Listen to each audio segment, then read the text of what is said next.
Piena operatività degli ospedali di Pieve di Cadore e di Agordo, ai quali viene garantita la rete delle emergenze e urgenze, servizio di emodinamica H24 all'ospedale di Belluno, deroghe nei reparti finanziari. Secondo i contenuti del piano socio-sanitario approvato dalla Commissione regionale, la sanità bellunese può dirsi salva. Il piano riconosce infatti agli ospedali della provincia di Belluno la dignità che la gente di montagna ha preteso in questi lunghi mesi di lotte senza esclusioni di colpi.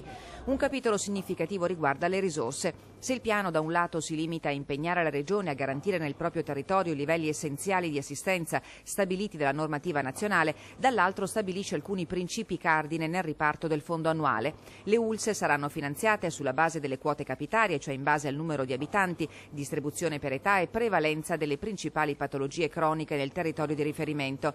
A tale criterio guida si deroga però per il Bellunese, il Polesine e la città di Venezia, territori per i quali si prevedono modalità di finanziamento a funzioni dedicate allo scopo di garantire ai cittadini pari opportunità di accesso ai servizi sociosanitari.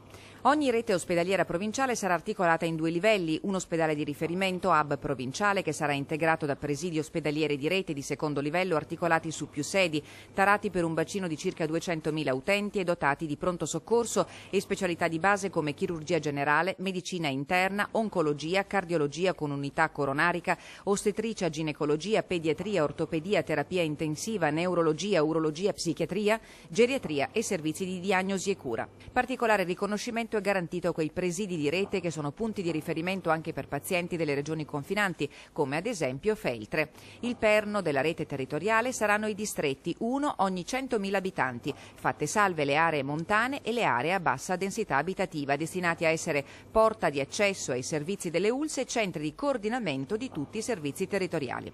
Infine la questione tumori. Il nuovo piano prevede l'istituzione di una rete oncologica e di un servizio epidemiologico legato allo studio e al monitoraggio del fenomeno sui singoli territori.